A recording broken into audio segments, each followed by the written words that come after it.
Hello, everyone, and welcome to Move for a Movement. I have with me today Emily Bufford. She is a national, international dance artist, teaching artist, choreographer. She runs the Young Choreographers Festival out of New York City. She's based in New York City. There's a lot of wisdom and care to share with dancers and beyond. So thank you so much for joining us today, Emily. Thank you for having me. It's a joy to be with you today. Of course. Thank you. So yeah, the Young Choreographers Festival, just to like read off the mission to get an idea of what you try to do out there, aims to educate and foster and cultivate talented young artists by providing them with the tools, resources, and platform to successfully pursue a career in dance. Why is that a mission that's specifically to you very important, such that you wanted to create the Young Choreographers Festival? The mission of YCF is important to me because when I started choreographing, I was myself a young choreographer that did not have a kind of a home to be presented by. There were a lot of dance festivals and presenting companies and forums that did not really produce young artists so readily or accessibly. It was based off of, you kind of had to be more of an emerging, quote unquote, or mid-career even. And I say that in quotes because I think the word emerging is a little bit offensive to some, but young artist, less seasoned artists, let's call people what they are. It's not so much you're emerging. If you're an older artist or a younger artist, you're just making work and putting it out there and hoping for the best. But a lot of the presenting formats kind of looked at your materials. And so the original mission, the very first year of YCF, was that we were going to ensure that young artists who were making quality content, if you will, quality choreographic content, had a place that was not going to look at their press photos, their promotional videos. Have they had work put on a stage and fully teched before? Because the hindrance that I saw for myself oftentimes was that, well, I didn't have, a huge production value package to send out and say, well, this is what my work looks like if you have it fully teched. This is what it looks like if somebody has sat down as a lighting designer and said, this is what we can do for you, and then have the ability to send that. And so I wanted there to be a place for young artists to go where they knew that their work was being looked at, at face value. We do not look at the setting it has been filmed in. We do not look at the costuming that it's in. Young artists don't have a budget. They can't afford to go have custom costumes made and send their work out looking like that. And so we were missing a home for young choreographers to be presented where truly they were being presented on their merit and their talent and not on had somebody else prior taken a chance on their work. And because I myself at the time, YCF's first year, I was 20. So I fit into that bracket and I saw my work being discarded by a lot of the more established presenting bodies. Understandably why. I saw what was being presented and who was being presented, and for better or for worse, I understood why they were looking at their package and saying, yes, we're going to present this, because you could kind of see what you were going to get better, obviously, than you could see what you were going to get in me. And I wanted there to be a place for young artists to be given a chance. Mm-hmm. Amazing. Yeah. It's like there's this catch-22 there that you help artists jump over that. It's like that question, what comes first, the chicken or the egg? What comes first, the press or the press kit? How do you get press if you don't have a press kit? How do you have a press kit if you don't have any press? And young artists notoriously don't have press. They haven't been presented. Or if they've been presented, it's done I've done these shows. There is no shame in doing a show in a church basement, performing for 7 to 10 people. I think that gives you some perseverance, because you're like, I want to present for more than 10 people in a church basement, but it also gives you your legs. You see what your work looks like in front of an audience. You can ask for feedback after the fact. But yeah, that is why YCF's mission, and it has evolved over the years, of course. Our very first year, we did not have an educational component. We obviously now we provide each young artist with a mentor. Through Young Choreographers Festival, we have educational programming. We do a talkback panel the night prior to the presentation. The presentation itself is like the icing on the cake for me, the cake being the substance, the educational elements of what we do now as we head into our 11th year. Mm-hmm. Mm-hmm. That was my next question. What does the work look like more specifically? So in that note, I would love for you to talk a little bit more about that mentoring, what that looks like, and if you have any favorite stories you've seen mentors really lift up younger artists, the mentees. Oh yeah, the mentorship element of YCF is one of my favorite things. Most of it is done via virtual, the same way we are now. So not to say we were ahead of our time, we just knew that because our young artists and our mentors are not always located in the same place, that a lot of the mentoring does happen via email and via FaceTime and, you know, via phone call until the young artists and their dancers are actually in New York City the week of YCF.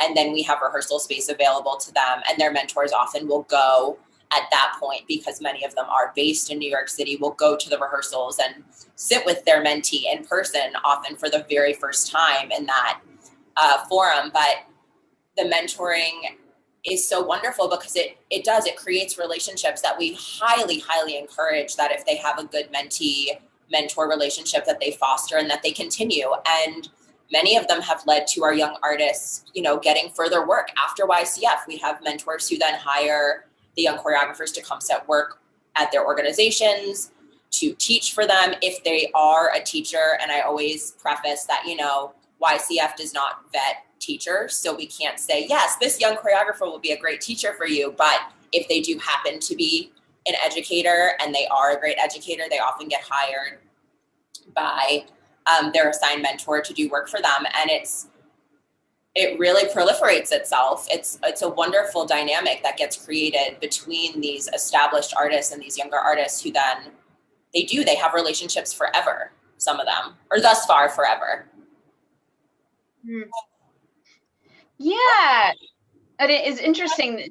What I wanted to ask next, it's, you know, what do young people have to contribute? But I'm also thinking, you're speaking a little bit about, maybe it's not necessarily age. People are just more on the beginning part of their career, and they're putting work out there as much as they can and hoping for the best.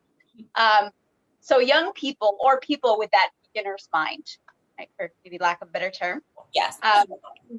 What do you think the value of that is? Why is that important to foster that? Why is that important for the arts ecosystem and really the world, right, in terms of what the arts contribute to the world? Why does that matter for their voices to be lifted up? If we don't foster artists, then eventually, and respectfully may he rest, but like a company like Paul Taylor exists because Paul Taylor as a young artist was fostered. So as an established company now, there has to be middle ground and there has to be a starting point. And so if we don't cultivate those who are at the starting point, you don't have anybody in the middle ground. And if you don't have people in the middle ground, you're not going to have more established companies, because there is, I always joke, it's kind of like a totem pole, and the young artists are kind of like, when they really start, and I use this analogy for myself, is like, you're like the dirt under the totem pole block. Like, you're not even part of the totem pole yet, but you're connected to it and you want to be part of it. And then you kind of are the cement base of the totem pole for a little bit. You don't have a face yet. You don't have a name. You don't have a title, but you're there and you're building and you're part of the structure. And then as you progress, you get a face. And then as you're in middle ground, you're kind of a middle face, and then somebody along the lines of Paul Taylor. And I use that as an example, and respectfully, like, his work is not my personal preference, but I respect it greatly for what it is and his contributions in dance. But that type of a company is the top head of the totem pole, where they're long established, they have repertory, they have international support. If you do not foster somebody who is the piece of the puzzle that's not even the totem pole yet, they can't ever be part of the totem pole. Once they're part of the totem pole, you foster them more. That's how you cultivate the arts, I think. And maybe that's a weird analogy, but I see it so clearly in my mind's eye of, like, somebody has to be at the bottom before they can be at the top. And by continuously fostering those artists, you eventually do have somebody who can be the top face of the totem pole, and then they have to let it trickle down the support. 100%. It's sort of I've written about it, / hill I'll die on, is like I was saying, the arts ecosystem, right?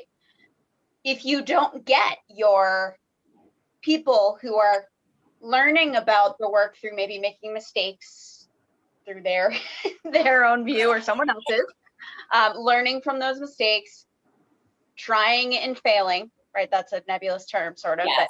but the trial and error of creating and getting more of a name, learning as they go, you won't have your Steven Spielberg, Beyonce, like those huge household names. You're not going to have that. Have them. And somebody very early on in their career saw them. And I think this is what YCF does, because it's a very unbiased process too. Our selection process is basically blind for our panel. It's look at the choreography. Don't look at anything else. It doesn't matter where they happen to have filmed it. It doesn't matter what their dancers, again, I hear myself repeating, but it's so important to me. Don't look at what the dancers are wearing. Don't look at the quality of the footage. Is it filmed from the front? Is it filmed from the back? Were they outside? Are they wearing baggy black t-shirts? We get a lot of submissions that the dancers are just in black clothes. Like somebody said, I need them in black. And that is a good note that they have taken, because it shows off the work cleanly. But somebody has to cultivate that artist. Somebody has to give them a platform that says, we believe in your work. We're going to do our best to cultivate you to get to the next platform, if you will. That next platform being, a more established, not a more established English presenting body. At this point, YCF, in our 11th year, we are an established presenting body. But to get you to that presenting body that works more with, let's say, mid-career artists, where they're going to be able to provide you with a stipend, where they're going to maybe provide you with a more, I don't know, some of the more established presenting bodies don't actually offer the artists more. They just have a higher, quote unquote, caliber of artists that they present, or a quote unquote older artist that they present. And oftentimes those producers will come to YCF and be surprised actually at how talented that our quote unquote young artists are. And I say quote unquote because young is, 18 to 25 is how we have separated our age bracket. But that is a young artist. That is a high school senior through just graduated college, maybe just a couple years out artist. Their voice is not as developed yet at that point in their life as it will be when they're a 30-year-old artist, as it will be when they're a 35-year-old artist. Life experience does allow manifestation of idea. 100%. Yeah. I always think about one thing that one of my teachers in college said in terms of being a choreographer. There's this journey of like, a tendu is a tendu, right? But that's not choreography. And what is a tendu for you in your choreographic voice? And that can be a super lonely journey. So one thing I'm sort of guessing maybe, what ICF does is make that journey a little less lonely and a little less difficult. I definitely think a little less lonely for sure. We, again, because many of our young artists are not New York City based, our programming that's in person does not actually start until the week of the show, so that they're here in the city. And then at the talkback panel is typically the first time they're really getting to meet each other in person. Every now and again, some of them will know each other prior to, but often that's their first, like, oh, this is our kind of like a squad. Each year's group or each year's batch of young artists is kind of the squad for that year. And then they meet each other, and a lot of them still to this day are, they support each other, they're friends with each other, they see each other presenting around the country at this point, really, and they're each other's cheerleaders because they were on the boat together. So less lonely in that regard, absolutely. And then, yes, 100% less difficult. There are things that YCF is able to do at this point that I think you can't put a value on them in the sense of you're a young artist and your name is in Dance Informa as you write for, or Dance Spirit, or Dance Magazine. And those are the types of things where we make their life a little bit easier, a lot of it easier sometimes, in the sense of part of YCF's mission, in addition to the education, obviously the presentation, education, presentation, cultivation. And the presentation element of it to me is not only, you know, do we put your work on stage, but we also, I personally send emails to people that I know, like you, like yourself, saying, please come to our show this year, you know, please come see these young artists, write about them, talk about them, help them, you know, get their name out there in the dance community. The dance community is large, but the dance community is small when it comes to who's being presented, who's being spoken about, whose work is really being seen in a meaningful way. And so in making it less difficult for them to get their name out there, I think we actually make it less difficult for them all around, in the sense of, you walk into a room and somebody maybe doesn't know who you are, but they've heard your name because YCF presented you. Or they've heard your name because you generously wrote about YCF, or we were, you know, and that type of thing, it makes a big difference for a young artist. I mean, it does, back to that idea of what comes first, the press or the press kit. We give them press. You then can submit yourself to these other organizations with materials that has your name in it. And that does, it makes your life a lot easier in the arts. It's one thing that's important to me in my work as a dance journalist, is giving people that voice. So I try to not just cover the Paul Taylors and Alvin Ailey. Like, I love covering that because it's like gorgeousness, right? And kind of learning what the cream of the crop does. I think that's important as well. But having that diversity of, you know, people that are more emerging, mid-career, we have issues with those terms, right? That's so we put them in quotes because we want to be respectful to how people feel about them. But yes, it does. What you do as a dance journalist, and dance journalism does, it makes a big difference in all artists' lives. You know, a good review or good press or your name mentioned in an article that holds weight, it matters, and it makes a difference to an artist at all levels, but especially to a younger artist who does not have as much of it behind their name, to have that to kind of uplift them in a sense. And, you know, it gives clout in some regards. Right. In many regards. Mm-hmm. Mm-hmm. Yeah. And it's interesting, in your teaching, I see the same kind of spirit of just kind of fostering everyone that's in your class. It's a really special thing because you definitely push. You push, you know, I've heard you say, like, I'm seeing you give 95% and I don't know why you're not giving 115. But, and those you know, are the generous percentages you just offered that I asked for, actually. Yeah, I do. I think the arts are hard, but you can make them easier for yourself. And so as an educator, I push my students to a point that I think is manageable for them. I do my best to never push somebody too far or too hard. You kind of have to use your EQ in that regard and say, okay, this dancer is meeting me at this place, but I would like for them to be at this place. And how much can I kind of nudge it without nudging it too far and pushing it past the tipping point where they're either now in a, you know, a downward headspace, or feeling like they're not able to achieve what the teacher thinks that they can. And you don't really want to find yourself in a position like that with a dancer as an educator, because at least I know for me, in the moments that I've been pushed in that regard, I shut down. And so I do my best to make sure that I never have a dancer in my classroom shut down in that regard. So it is, I mean, and I do think it's a level of EQ that I'm able to sense it a little bit from where we're at. But I think the arts is hard. The arts are hard. And so anything less than 100%, I kind of question, why are you here? In any format in the arts, like if you're not wanting to offer 100, what is your purpose in this moment? And that 100, because the arts are hard and there are a lot of jobs, but at the same time, again, not that many jobs, that if you're only offering 100, which does seem like it's a high percentage, that 100 is kind of your bare minimum. You have to offer 110 or 150, or dare I say even 1,000%. With that all said, I spent years running myself ragged And I don't encourage that, actually.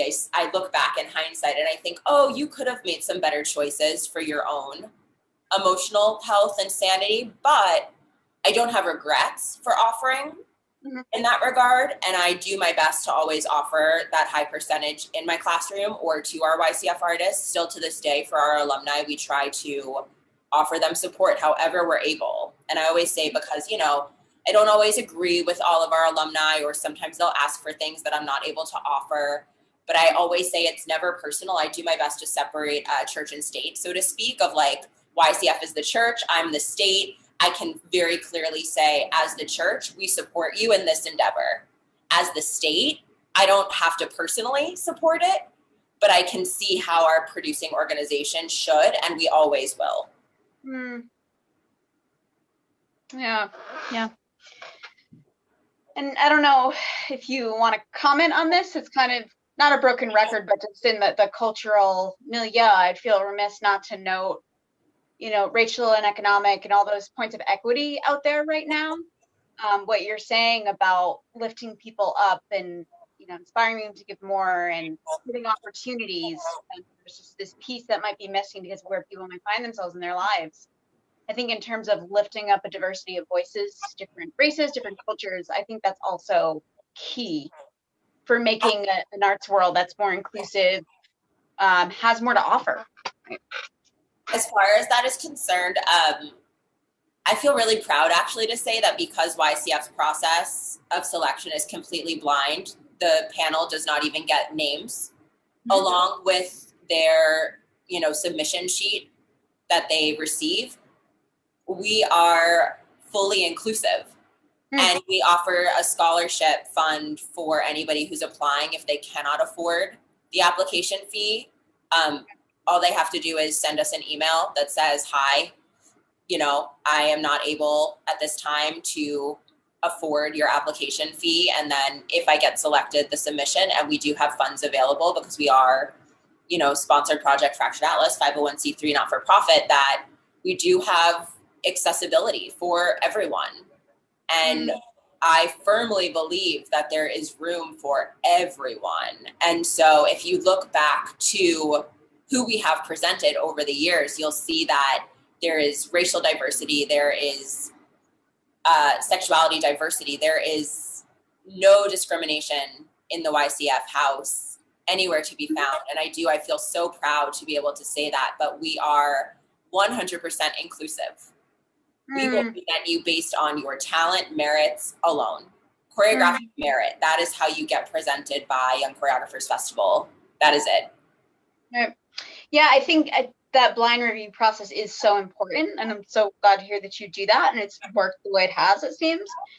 You know, there's research saying, like, this applicant with this, like, these credentials, this person with the same credentials, this person is a Black sounding name. Yeah.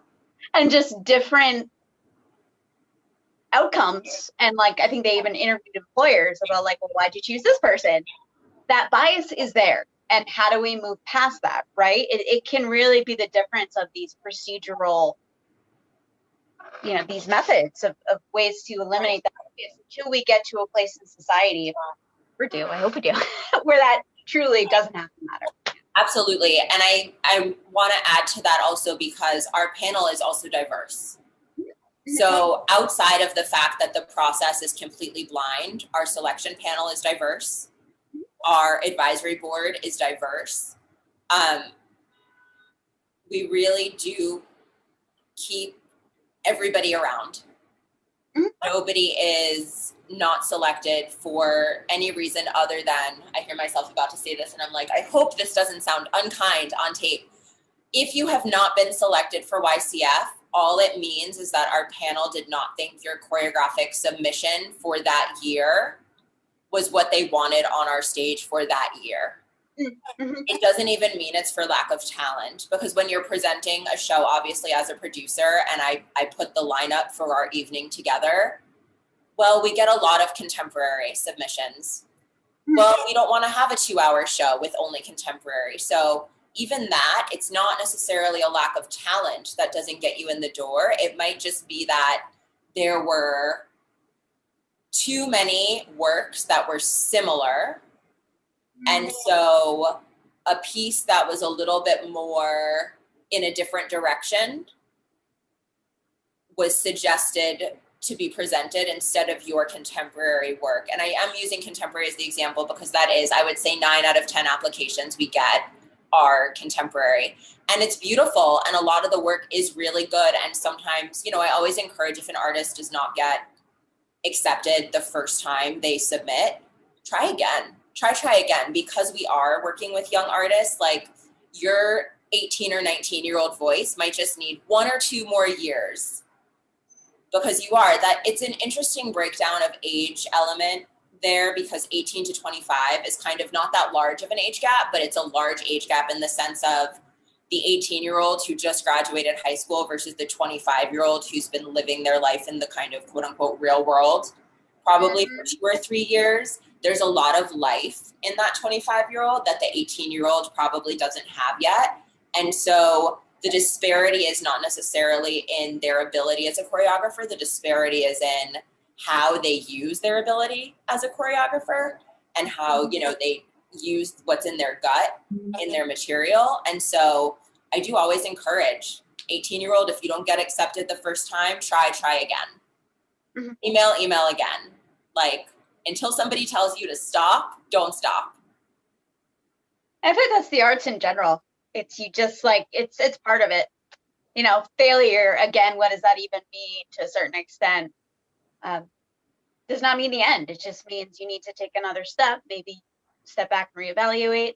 You learn from it. Like, what can you learn from every situation? I feel you learn from it so much. And also, failure in the arts, I think, is subjective and not objective, because an objective failure is finite, whereas in the arts, sometimes what seems like a failure actually pushes you in a different direction. And so I share openly, like, I hurt my knee like 6 months into living in New York. And I, at the time, probably, I don't remember it that well at this point, but probably saw it as a failure in that moment of like, I can't believe I hurt my knee 6 months after moving to New York.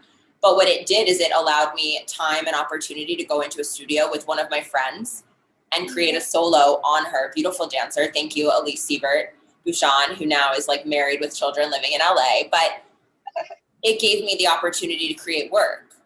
Right. From that opportunity, I submitted it to actually the Steps Performance Lab. And I always joke with Diane Grimmett, who's my boss at Steps, that like, you gave me an opportunity when I was 19 years old. You gave me a career. I now teach there. Like, she didn't even realize, like, I found the footage from it a couple months ago. And I was like, so I don't know why you put this on your stage, but thank you so much for putting it on your stage, because my 19-year-old voice needed a lot of development, so much. But again, that was a platform that was willing to take the risk. They still take the risk on young artists frequently. And so that failure led me in a different direction, which ultimately led to Young Choreographers Festival being created, which then in turn has now presented over 150 other young choreographers. So that failure is subjectively a failure, because look at what it led to. Yeah. Arts failures are always open for, you know, discussion, because I think a lot of times they do lead people in a better direction. I love it. You're speaking about the panel. I'm curious, and I didn't even think to ask this, but you were speaking about the panel, how you find people, how you select them, what you're looking for in the panel and the advisory board you also mentioned. Many of the panelists are also my own personal mentors, as are many of the advisory board members. And they do it generously, and because they also support young artists. I do think that being a panelist or being on a selection committee is tedious. I do it for a couple other festivals at this point. And sometimes you have a very visceral reaction to what you're watching, for better and for worse.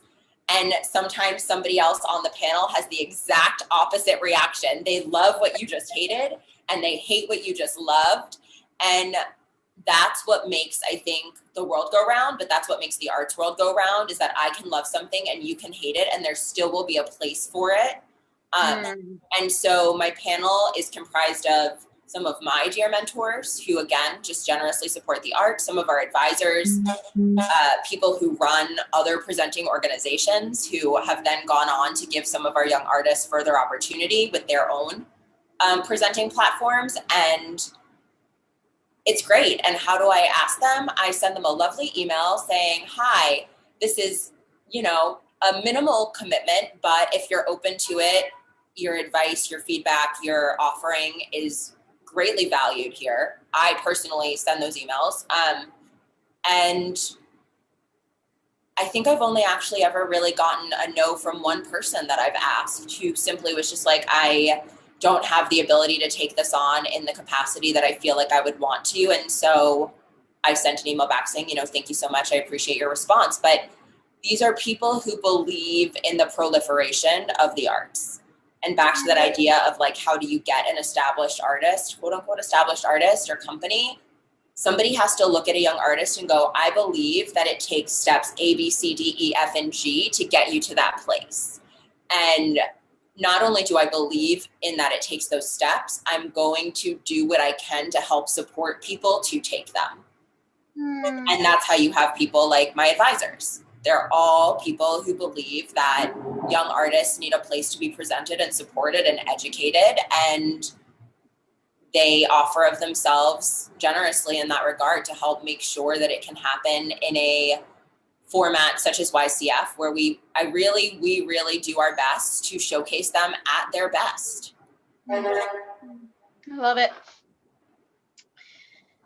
I feel like the process you're speaking about, these young artists, and they needed that step up. I almost feel like that happened for you in a certain way. Of you had this idea, you had this personal experience of having difficulty getting, further into the concert dance world because you were younger and you didn't have the production values and all that. But you saw this problem, right? And your reaction was, how can I help make it better, right? And you founded YCF, which isn't a small thing. So kudos to you. Thank you. What nuggets of wisdom might you give to sort of a younger person, or maybe not even a younger person out there in the arts world? Like, I see this problem. I want to make this organization do this thing to solve it, logistically, or, in a wider view. How would you advise that person? My first piece of advice would be, if you have a thought and you believe that it will be able to help people, run with it.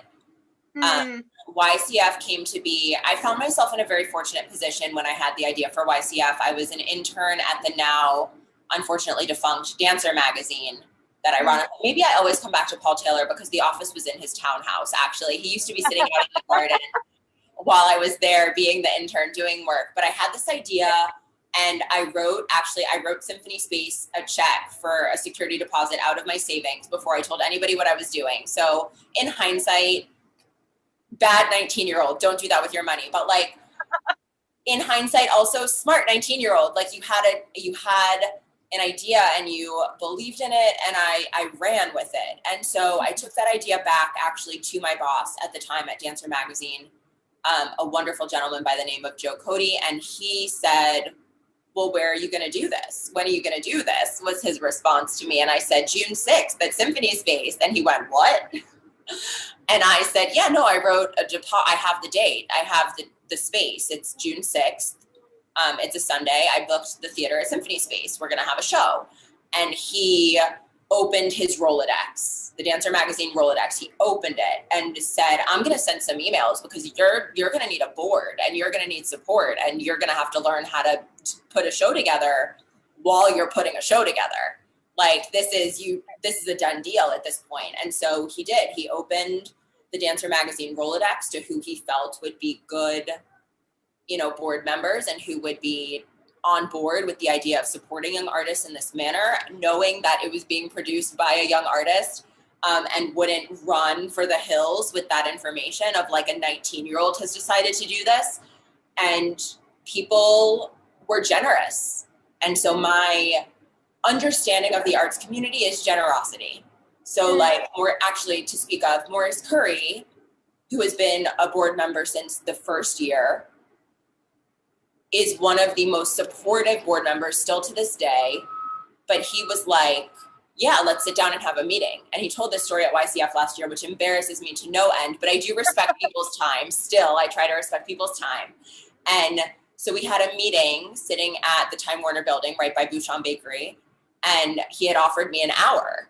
And so as the hour was coming to a close, I basically closed my notebook and said, thank you so much for your time. And he was like, what? And I said, well, and I was like, well, you told me you had an hour. And he said, no, you open your book and I'm going to answer your questions and we're going to, you know.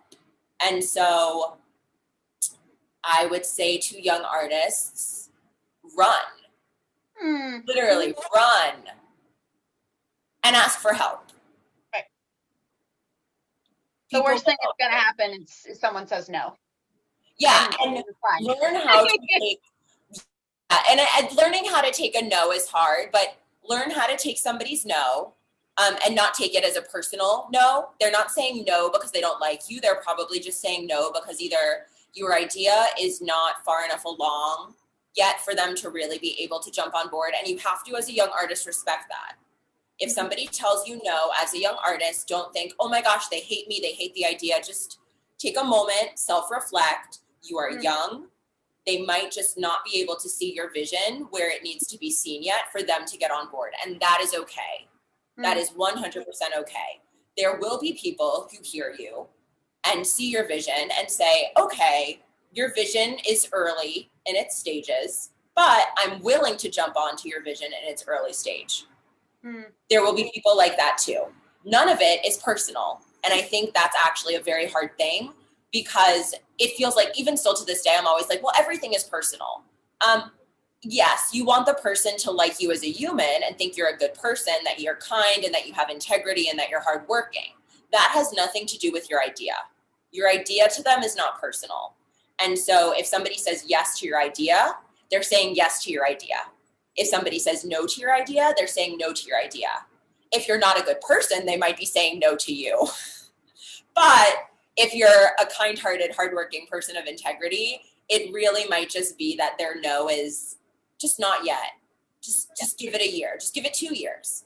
Build yourself more. Work on yourself. Part of the reason I feel so strongly about education in dance, be it as a dance educator teaching young students or be it as education that young choreographers need so that they can be successful in actually working, you might just need to be better educated. Not in the sense of you're not well educated, but like, have you taken some time in a studio with dancers before you've pitched your idea to somebody and said, well, I want to do this, but you have nothing to show them as to how you're going to do it. So I think, just full circling that, if you're a young artist and you have an idea and it's going to help other people, run with it. And the people who are ready to jump on board, they will jump on board. And the people who need to see it get seasoned a little bit more, let them see it be seasoned. And then if having them on board is still something that you want, reach out to them again. Hi, how are you? I hope this finds you well. I'm not sure if you've seen what I've been working on. I know last time we spoke, you weren't ready or you felt that it needed more work, but here's the work that I have been doing. Might you be willing? Not might you be interested. Sometimes I get emails from young people who are like, are you interested in supporting this? And I said, my being interested and my being willing are not the same thing. They might not be interested in taking it on, but they might be willing to. And then they might be interested after they're willing. And I hear myself saying that, it sounds kind of harsh, but I think in the arts, because people do tend to be busy, that you have to respect that interest and willingness are not the same thing.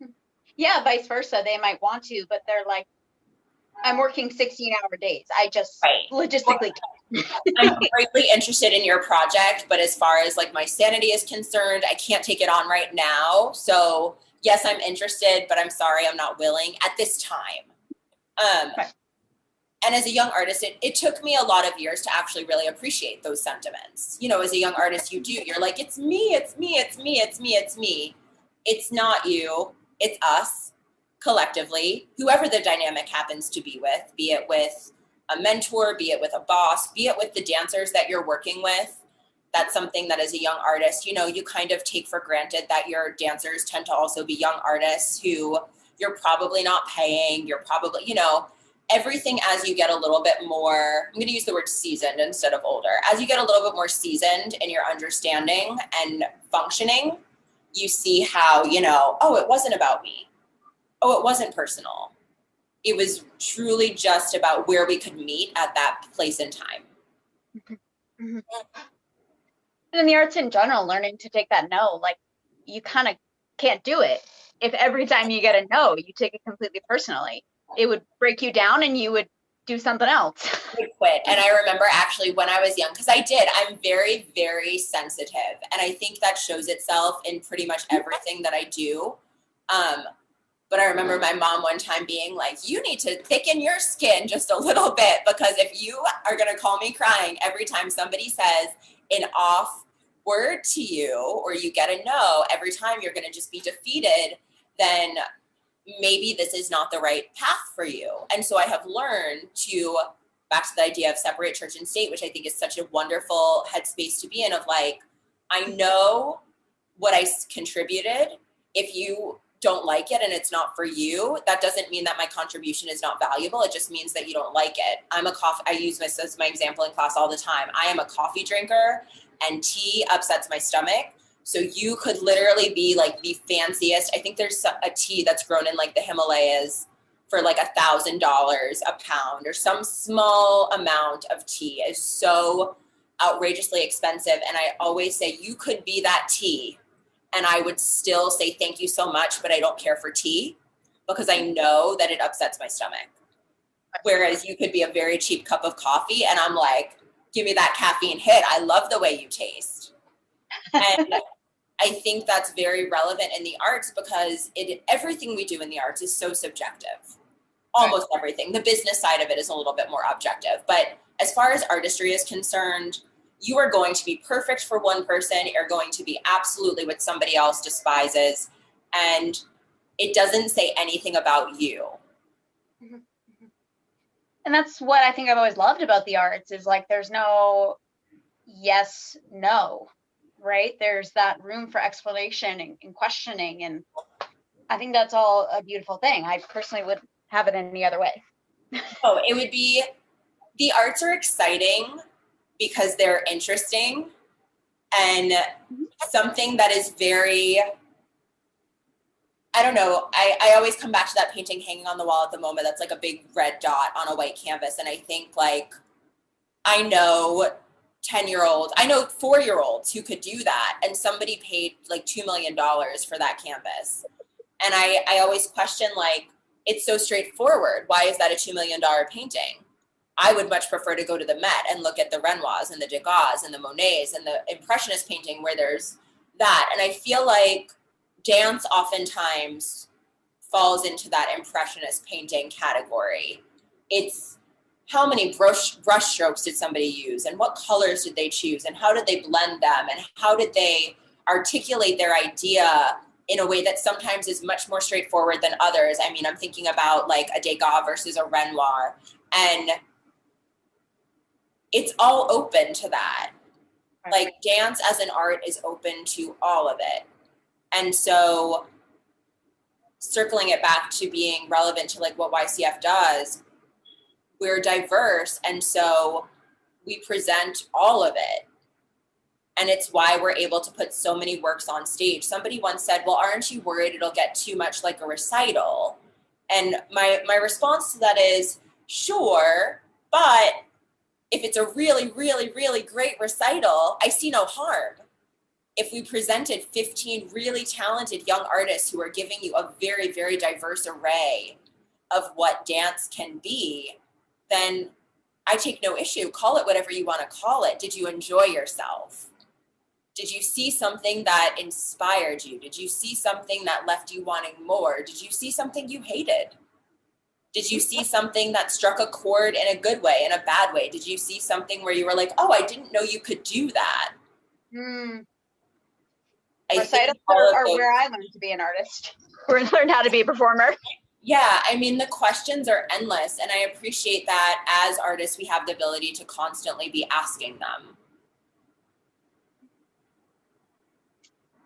Yeah, it made me think of one person I was speaking to in Boston dance, so wise, saying the question of good art or bad art, not interesting to me. What is the response that it elicited? If it elicited a response. Right. Did it elicit a response? And I think if you had to put a label on good art versus bad art, which since art is subjective, there is no good art or bad art, there's just art, and then it's however the response is. But good art is something that evokes a response. Yeah. If I walk out of something feeling dead inside,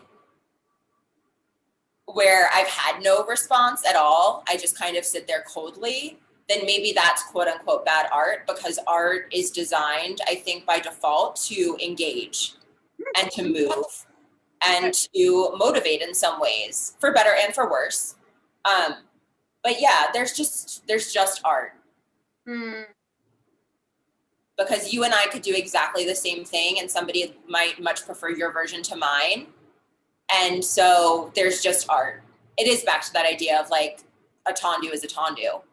How did you do it though? And you've heard me in class ask, like, did you articulate all the way through it? Did you not? Like, how did you do it? Why are you doing it? Yeah. Love it, love it. All right, to wind down, I could talk to you forever. I think you have so much wonderful wisdom to share. Thank you so much. That's so kind. Yeah. As far as I know, YCF, as of now, right, of course, everything is so uncertain. We'll be back on stage June of 2021. Yes. So yes, because we are still finding ourselves in pandemic purgatory. This is tentative, but confirmed, but tentative, as all things are right now. YCF will be June of 2021, I believe June 18th. I apologize that I don't know the date off the top of my head right now. Everything is so in flux. I do believe it is Saturday, June 18th, 2021. I should know that. I'm so sorry to anybody watching, but here we are. We go day by day, minute by minute here in 2020. 2021, what's that? That's a whole universe away. We're just making it through this week. Our 2020 young choreographers very graciously understood our need of safety. And so we will not be taking applications this season. Our 2020 young artists are being presented in 2021. We will hopefully be back at Symphony Space. I am anticipating as of this moment that our audience members will be masked. So please get a cute one.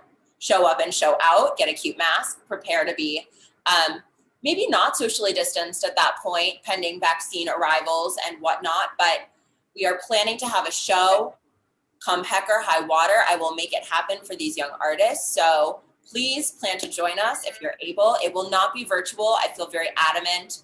YCF is an in-person performance, an in-person gathering, as my board agreed with. We discussed, we hashed it out. We will not be making a virtual evening. It is not how we believe that art is presented at its absolute best in the way we want to. Respectfully, virtual is wonderful. It is just not for us.